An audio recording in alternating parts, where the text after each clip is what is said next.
Hi, I'm Stacey. And I'm Rox. And we are the Sofa Detectives. Welcome to this week's episode of Mystery Musings. This week we're going to be discussing the disappearance of Emma Fillipoff, and we're going to be doing a 3-part series on it. We're just going to be doing 3 videos on our opinions on the case. We're going to discuss everything we've learned about the case. If you want to know exact timelines, extra details on the case, there's going to be a whole bunch of links in the description of the videos we've watched, the articles we've read, and also a blog post written by us on the exact timelines, because we're only going to go into our discussions on certain parts of the case because it's been very well covered, so there's lots of videos out there for you guys to watch in addition to this one. Warning, warning! Just a quick warning for everyone's watching today, we discuss sensitive subjects and mature themes. And we swear a lot, and this is some heavy shit.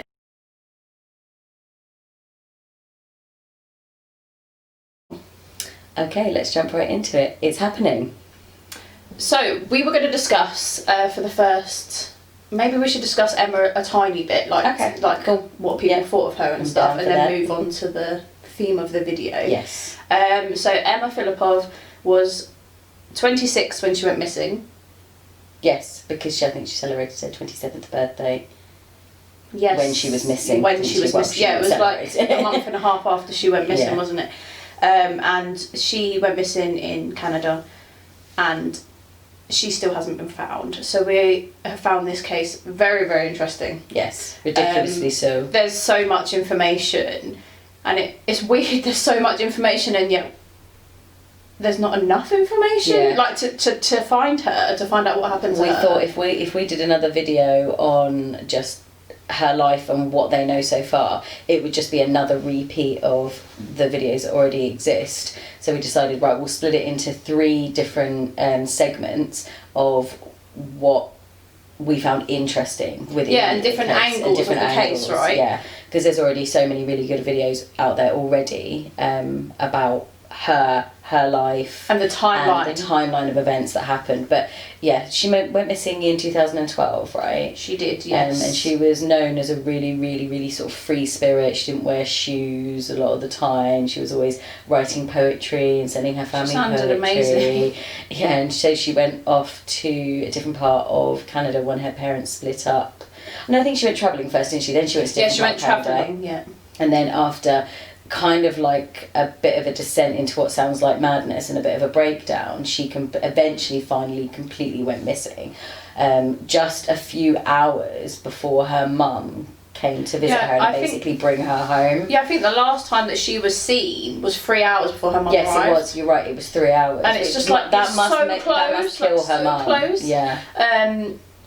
So we've mentioned that there was kind of a descent into madness. So I think we decided the theme of this video is going to be to discuss all aspects of her mental health and how we think it affects the case based on what we've seen and read about her. Yeah. We've watched so many different videos, and it's really interesting to see how different videos skew different parts of the case. So when we watched one particular video or documentary that actually had her parents in it, they really didn't touch not enough that much on the mental health aspect. But I think we both think that like the mental health aspect and the fact that she vanished are kind of inextricably linked, because her behaviour really, really precipitated all the stuff that happened in the lead up to her disappearance. Whereas when we watched Bailey Sarian's rundown of it, all hail Bailey Sarian. Oh my god, our favourite person in the world. She mentions it a lot. Quite a lot. She does, because I think it's serious. Sorry, I'm talking straight over you, and people are going to be like, stop acceptable. Talking over. That's what we do. We can't help ourselves. We get so excited. She touched on it a lot. I think it's like key to the case. Yeah, like, completely agree. When you're reading through all the information and there's so much, and then when you're watching it you're like, well, clearly this girl needed help. She had clear mental health issues. She really took herself away from society. I think the thing is one, she took herself away from society. She did, yeah. But 2, she already was such a free spirit and had established herself so much as this kind of hippie-fied free spirit that I don't think people really thought that much of the fact that she was quite eccentric, and obviously her being eccentric is like perfectly acceptable, but it wasn't until she was away from the gaze of her family that she started becoming extremely paranoid. Yes. And she ended up living in a women's shelter. She had a van for a while, didn't she? Like a motorhome that she lived in. She did, and she also was like she was a bit of a nomad when she first moved there, and she sofa surfed. She stayed, you know, on all different people's couches. She lived on a boat for a little while, and one of the videos touched on that she had an apartment, but that's the only video that said she did. So I don't know, you know, facts. I don't know if that's a fact that she actually had her own apartment, because it sounds like in all the other videos that she just didn't. And then she ended up in the shelter, even though people were saying that she could afford an apartment, so they're not sure how she ended up like there. over $2,000 in it, didn't it? Like so $2,000 to $3,000. They were like, why is it that she didn't... Even there was one particular account of a taxi driver that picked her up and was going to take her to the airport, and when he mentioned the fare, she was like, I can't afford that. But then at the time of her disappearance, she had over $2,000 in her bank account. She did, so and she also had a £200 debit, like prepaid card that she bought that same day, that was later on found, and she hadn't used any of the money on it. So no. And the very other strange thing I behaviour thought was really interesting was the fact that when she was in the women's shelter, a little bit of information that the women's shelter gave her mum was that she was basically saying that the furniture was talking to her, it was being too noisy. And she kept moving the furniture out to the street. She kept to a government building as well. Like, I'm hoping that was nearby though. Yeah, one piece at a time. Well, I think to begin with, she was just putting it outside that building, and then she was putting it across the street, and then she put it outside a government building. But I'm hoping it wasn't really far away for her, because that's really dramatic. Yeah. But it's dramatic enough as in itself that she was saying the furniture was too noisy, it was talking to her, and obviously causing her distress. And there were a few times when her friends bumped into her on the street, and they were like very shocked by the way that she was behaving. She was behaving as if there were things around her. Yeah, like reaching out for stuff that she wasn't wearing any shoes like ever in the middle of the city. Doesn't matter what time of year, kind of thing. And it's really, really interesting to think that like you can be a real free spirit and you can be a certain type of person when you're with your family, but maybe, you know, the weight of experiences within her family that just really upset her, kind of, it was like the straw that broke the camel's back by the sound of it. Obviously her parents getting divorced really heavily affected her, because in the Fifth Estate one we watched, they read out it was like excerpts, wasn't it? Of her journal. I found it really haunting. Because she was a very poetic person. She would only write emails to her family. She didn't own a phone or anything. She'd only write emails to them in like poems and in beautiful ways. But when they were reading out her journal and things like that, back in it, very haunting. Like they had found part of her journal that was titled "From Dead Emma." Yeah, and that wasn't that from like years before. It was a year before. Yeah, 1 year. So they think that was just in preparation for eventually when she died. But they don't think it was a suicide note or anything. Was that laying the groundwork for when she died, or was that laying the groundwork for suicide, or was it laying the groundwork for her making her own disappearance? Yeah, making herself disappear. Yeah, because she's to this day never been found. No, the last time she was seen that wasn't completely confirmed was the day after she was reported missing. That was when she was hitchhiking. But that report came in 6 years after she, like, 'cause he didn't realise until there was like a resurgence in her case. He was like, oh, okay. Oh my God, that was And then he gave them information, so that was only found out 6 years later, but obviously he said that was her, but obviously there was no CCTV or anything. He just picked her on the side of the road. But apparently she said to him repeatedly to remember Emma Fillipoff. Yeah. Like before she left the car, she it's like she wanted people to know she was alive the following day. But then after that, she's literally nothing.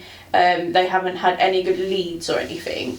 So yeah, like we think her mental health had a lot to do with it, because she kept telling her friends different stories as to what she was doing, because she worked a seasonal job. Yeah. and it had been like 3 weeks There since was she so had finished many her job, different stories, weren't there? It was Yeah, like, I'm so, going to Japan, I'm going to a different part of Canada, we're going like on a to Mexico on a boat with a man that she had just met, and none of her friends knew who he was, like an older man. Yeah. And the older man gets mentioned a couple of times, but they don't know who he is. Like, and none of the friends know who he is. So it's like, was he a real man? Yeah, like you don't actually know.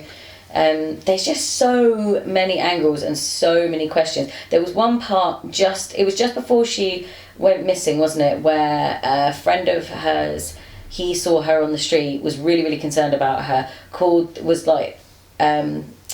she was acting erratically. That was when she was kind of grabbing out for things. Yeah, and she was non-verbal. She didn't really talk much, did she? Like, to most people that were starting to bump into her, she wouldn't talk back. She would like nod or shake her head, and had stopped really talking to people, which obviously for someone that is, they used to say she was really bubbly and talkative and really social, but there was like kind of went like this, like really dramatically. She was like a really social person, always wanted to do stuff, adventures, she became monk-like, didn't they? So she wasn't eating food as much. She was drinking crazy amounts of water. She was already vegan. Yeah. But then she really started to cut out everything else. Like no alcohol, no meat, no sugar, no smoking. No smoking, hardly any food, and copious amounts of water. Yeah. But yeah, that guy who ran into her, he called the police because he was so concerned. So they did like a wellness check. They came, but then they were with her for 45 minutes, which I think is a really long time. So it's like you're with someone for long enough. Yeah, a significant amount of time. Like, if you weren't a little bit concerned, why would you stay with them for nearly an hour? Then they decided, okay, well, she's not a danger to anyone else. We don't really think she's a danger to herself. But I'm wondering, maybe actually one of you guys watching might know the answer to this. Does a wellness check take that long? So do they have to run through loads of questions? Well, I've never had one actually, so that is an interesting question. Maybe we would 45 like to know. minutes is just the regular amount of time that it takes to do one. But I think it's also because they did know that she was also non-verbal to them. Yeah. So it's harder to get information out of people. Taking longer. Yeah, so she would say yes, no, or maybe like just shaking her head and like nodding her head. I don't know if she actually said yes or no. Yeah. And then the only thing she really said at the end was that she was fine. Yeah. Like, and she was about to meet up with a friend. And that's the only thing she said. 20s. Like, the police can't just be like, oh well, I'm going to take you into custody and arrest you and keep you forever. No, of course not. Like, but what is interesting, I'm not like pointing fingers, obviously. Is that all opinions, the interview is like locked. Yeah, like they won't ever give any information to her mum, because her mum has like really spearheaded the campaign. Yeah, she really obviously wants to find her daughter. Like that's a given. That's important. Yeah. So yeah, she moved for a few months to the area where her daughter went missing and has been pounding the streets with leaflets and stuff, to try and find out as much as she can. But yeah, the police wouldn't release that interview, so she was like, oh, if there could be a snippet of information in there that could be so helpful, could point to a direction that we can go in, but they've refused to give it to her. Like, it's been 8 years and she still hasn't had it. It's really interesting because it's the lack... It's a case that has like a crazy level of abundance of information and a crazy lack of information. So with the shelter, they couldn't give out any information, and I kind of get that from their perspective. Is it the Freedom Act, the Freedom of Information Act? But the thing is with the shelter, if they were to be giving away confidential information, even if it's in a scenario like Emma Fillipoff, one, probably a lot of the women that go in and out of that shelter have similar stories, and two, that is supposed to be like a safe space, isn't it? Yeah, they can't be seen to be giving information out, which is such a shame. Especially in this case where, something they know could be important. Yeah. But I guess if they thought something they knew was important, they probably would report it themselves. I mean, they did give her the information that obviously she was staying there, she was behaving erratically, the furniture information, all that sort of stuff. But the fact that the police won't release any... It just seems a bit weird. I don't really understand. Like, wouldn't you just be like, here, listen to it? They might not have recorded it, though. No, like, no. Also, it might have just been notes. You know, like some policemen in the little notepad. Or the notepad. Yeah, maybe they just took notes, and then it's like the report they've written up when they've gone back to the station. Yeah. So maybe it's just that. But then obviously, like they did say that like she was non-verbal and she kind of nodded and stuff. So maybe they're like, well, there's nothing really in it. More to be done. Yeah. Like, and it's a police record, so we don't really need to pass it over, which I guess is fair enough. It's just a shame because if she had mentioned just one little thing that could point in the right direction. But after 8 years, it blows my mind that there's like kind of no trace. Like it came to like 8 o'clock on the day she disappeared, which was the 28th of November. Yeah. And then other than like 6 years later, that guy is telling us that he saw her the next day. Yeah. Like other than that, she's literally just and he was just someone that literally picked her up as a hitchhiker on the side of the road. He was on his way to the first day of a new job or something. Yeah, so he drove had her for 5 minutes. He drops her off because he can't take her all the way that she wants to go, and he's like, I'll just drop you off along this road a bit before. Yeah, like further along the road. And then had the weird remember Emma Fillipoff moments, and then that was it. And they didn't even think anything more of it, and obviously didn't say anything until 6 years later because he had no idea that was even someone that was missing. Of course, it wasn't until like you say there was a new search, like a reinvestigation, that he was like, shit, that was the person that was in my car. Well, can you imagine if that's you? Like all of a sudden, that was 6 years haunting. ago. Like, but also, even if he came forward, it's not to say that I don't think it would have made any difference because he even said when she got out of the car, like she seemed okay in the car. Yeah. But when she got out of the car, going back obviously to the mental health issue, segment, she was fine in the car, and then obviously until she started saying her name to him a few times, and then when she got out of the car, she then started, like her behaviour started to seem a little bit more erratic, like the way she was walking and like looking around. That's something really else she did when she went into the shop where she purchased the phone and the prepaid credit card, was that she kept going in and out, in and out, in and out, and like hovering by the doorway. Yeah, she had serious paranoia. Yeah. But I think the paranoia was caused by the fact that she had, like, that guy had admitted to stalking her before. Yes, so we should talk about the stalker. That was so she had mentioned to her friends that she had had a stalker where she had lived, where she had come from. Also Did she move from Victoria to Ontario? Was that right? Or the other way around? Ontario to Victoria. Yeah, so she was saying she had a stalker there, and in one of the videos that we'll link below, there's an interview with the guy that she's talking about. Well, she never mentions him by name, okay? So she mentions that she had a stalker, but then he has admitted to stalking her to her father and stuff, and there was like a whole issue when she actually lived at home, and there was a whole like a family thing about it because he wouldn't leave her alone. He was constantly calling her at her dad's, and then she spelled it out for him and was like, I'm moving, I don't want a commitment, and he knew where she was moving to. So obviously then she goes off and moves, doesn't think more of him, she's happy, and for a while she's just happy there, and she's doing really well, sofa surfing, working in the just fish and chip shop. Her free lifestyle exactly, like she was live.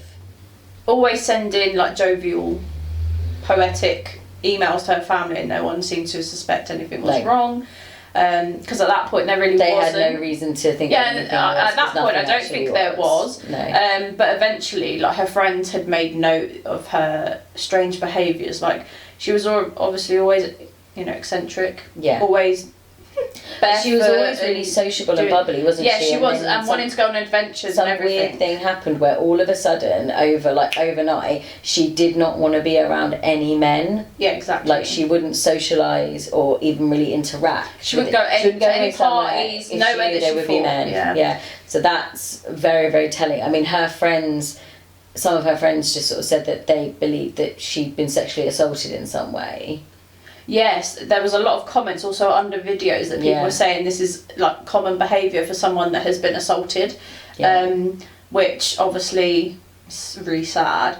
And she had mentioned that she was being stalked, but she didn't give anyone any more information. She didn't really tell many people. No. So no one kind of really looked into it. Like no one knew who it was or what was happening. Because obviously you have to remember that while we know the backstory of her family knowing this was a place that she'd never lived before, so these were new friends, so Yeah, they didn't they're new actually friends, know her, yeah. so they had no idea that she had previously, they didn't know who she had previously been stalked No, by. 'cause They she didn't never know the whole told them. backstory of everything. So I think if it had maybe been someone from her, like friends Yeah, from her they might have hometown, known, right? Yeah. they might have been like, well, shit's gone down again, hasn't it? Yeah, maybe stepped in and intervened, but Yeah. obviously she never mentioned it to any of her family. She was a very private person, so she kept a lot of her thoughts just in her journal, Yeah. which obviously now, Looking back in retrospect. yeah, now that her mum has her journal, she said like she's shocked that she feels like she didn't really know Emma. And Yeah, a lot which of the is things she was so going heartbreaking. through, that is really heartbreaking. She was so private, she didn't share her thoughts with people, and it's evident and obvious apparently from her journal that she was really struggling with mental health issues. Get cozy. I'm getting a little cozy. That she was really struggling with Yeah. mental health issues. And her mum had no idea she was even living in a women's shelter. So when she No, found she that didn't. out, it was just earth shattering. It's like, but she did sort of say, didn't she? There was a back and forth between her and her mum that went on for 3 or 4 days, with her mum saying, Emma was like, "Can I come home?" Her mum was like, "Of course," and this went back and forth. Like her mum was going to go and collect her from 'cause wherever she she asked was her mum living, to, didn't and she? then there was this back and forth over a period of 3 or 4 days with her going, "Oh, come and get me." "Oh, no, it's not a good day today." Blah blah blah. In the end, she finally said, "Don't come today, Mum." And at that point, her mum was like, "I'm done going back and forth, cancelling tickets. I'm coming. But I'm just going to Yeah, she tell didn't her that tell I'm her, yeah. coming." And my question is, we watched obviously, like we said, a whole bunch of documentaries, but there was one particular documentary where a guy mentioned that she found out like on the phone. Yeah, there's that conflicting. yeah. Like, a couple of videos they say slightly different things about this, so Because we're I'm not wondering sure. how and where and when her mum found out that she was living in a women's shelter, because it wasn't from Emma, I don't The think. very last time, I do know this one. Oh, excellent. The very last time Emma hung up, the mum just, I don't know what it is in America, like but there's 1471. yeah. And then when the person answered, she was like, Who is this? Right, and I then see. the lady explained, so and that is she what found made out her on the go, phone. right? Yeah, so Yeah. that's what made her go. And made her realise that her daughter was living in a women's shelter. And that, yeah, that things had got, obviously, pretty dire. yeah, for her to have gone back and forwards, it was like 4 or 5 days, wasn't it? But it would be at odd times, like 3 or 4 in the morning, she'd be ringing her mum and be like, actually don't come. But the very last time she spoke to her, the last thing she said was, don't come today. No, don't So come it's not today. a good day, didn't she? No, she said, I don't know how to face you. Yeah, today's not a good day, I don't know how I can face you. And that's how a lot of, theories and theorists are saying, more hand movements, all the hand movements. are saying that it looks like that she's like been attacked, basically. Yeah. They can't say how, but they obviously assume that it's a man and maybe a she's sexual sort of feeling assault. like she's feeling some sort of shame. Yeah, because she over can't. something Yeah, that's because she happened to can't her. face her mum. She doesn't want to be around males. She became very reclusive. Yeah. She didn't want to even see her friends. Like she was supposed to go to Mexico with one of her friends and cancelled, which is really not like her. Yeah. She's really into adventure. And her mental health was literally going through the floor. They have CCTV footage that you can watch of her, like you mentioned earlier, going into a shop, and then before she was leaving, or the YMCA, and was going when she came Like out in and out, yeah. but also looking Like she was being followed. Yeah, like someone was so out you kind there. of think to yourself, like, yes, okay, there were mental health issues there, of course there were. Maybe they were precipitated by the weight of, emotional experiences that had happened when she was younger. Triggered. Maybe they were triggered by sexual assault. Maybe they were triggered by being bloody stalked. But you think to yourself, okay, maybe all of it was kind of in her mind, but there's also credence to the idea that she was being stalked again, because if you've been stalked once, then it doesn't, again, no one come after us, not looking to get sued, but No, it we don't wanna be does sued. make you think, like, it's not the craziest thing in the world that if you've been stalked once, you could get stalked again. Especially, like, there isn't any proof of it, but the gentleman that stalked her, that admitted to stalking her when she lived in her hometown, moved to Victoria. Coincidentally, at the exact same time. Yeah, just months after, like a couple of months after. He was 2, and he was 2 months after he moved there. And he was like, "Oh, it's an exact. It was a complete coincidence that I moved there. That I kept bumping into her." Yeah, he bumped into her a lot. Yeah. Like one of the documentaries or videos said, "Oh, he accidentally bumped into her once," but then there's other videos that were like he bumped into her a lot, multiple times, which he may not have stalked her at all this time. Yeah. Like he may not, but she may have felt like he was, which could have triggered this response. Like this is just me theorizing, which could have made her, like her mental health was obviously, or she was already suffering. Yeah. And then she kept seeing him around, which any issues honestly could have been coincidence. We don't know, but in her mind, it's not going to feel like a coincidence, places, right? It's not going to feel like a coincidence. Yeah, and then she's like, "Oh, him by that same person." Yeah, and then obviously she's again. feeling very alone and vulnerable because she's away from her family. She's already staying at the shelter. Yeah. So it's not what you. It could be that triggered her and pushed over the edge, because there was also like an interview with someone that run like a tackle shop, saying she had been in there and asked how to disappear. Because I think she told them she was being stalked and that she wanted to learn how to disappear. I think that was only a few days before she did disappear. It was. So wasn't it like the day before? Maybe. We'll have to check that detail. Very similar amount of time before she vanished, that she had asked how to disappear. I mean, this is why we have sort of definitely said that there's every chance that she was murdered, sadly, but there's also just as much chance that she did choose to go off and disappear, because maybe with the kind of descent into madness that she was dealing she thought with, she had to escape. Extreme paranoia, and also was it even paranoia, she was like, well, this is just what I have to do to survive. Yeah, it's really hard to know whether her paranoia was literally paranoia and there was nothing happening ends and when reality begins. Yeah, so you don't know if she's that paranoid because she's being followed and she's being that erratic because she's scared and she's alone. Yeah. And she has got mental health issues. So and previous experiences that, right? are compounding it. Yeah. Or if she's actually just being stalked. Yeah, and that's why she's just choosing to disappear. Yeah, like, because you would, right? You would just want to get as far away as possible. Yeah. But in my mind, that would make me just go home. I would just have gone home. But obviously there's like a barrier for her. I think which is one of the shame that she was feeling. I think she felt ashamed that she was in a women's shelter. I think that there was shame associated with whatever happened that meant that she didn't want to be around men anymore. Yeah.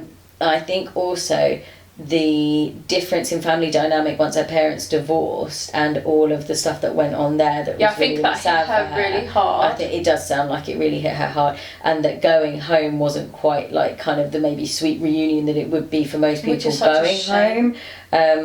Maybe she just felt that way, which is a shame, because like her family, are desperate for her to come home. Well, I think that pretty much wraps up the mental health segment of it, like a little recap. Just like there was, I was going to say slow descent into like a mental breakdown. She clearly had a mental breakdown, and I don't know if that was forced by a stalker or it was just, I don't know what it was triggered by. Numerous friends were like, and a breakdown. I was going to say it was like a slow descent, but she only lived there for a year. Yeah, I do think that there were undiagnosed mental health issues in her life prior. I just think that they were not masked on purpose, but I think they were kind of just naturally masked by the fact that she was a naturally eccentric and free spirit. Yeah, because there's that didn't really seem that weird at the time. They lived out, I think, in a rural area, weren't they? Kind of countrified sort of farm people, and like her dad was like a photographer and an artist. Yeah, he was. They were just very much in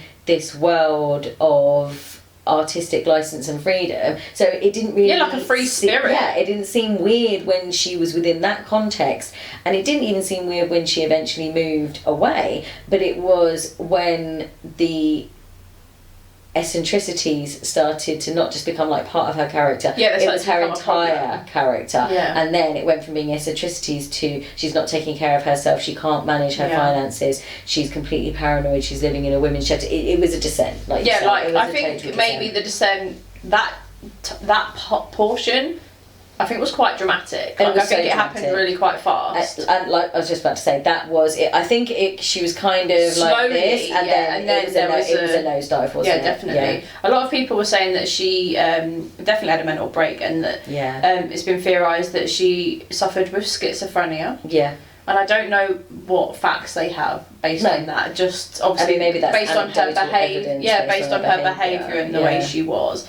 So yeah, that's like our mental health segment on Emma Fillipoff. Until next time, stay paranoid.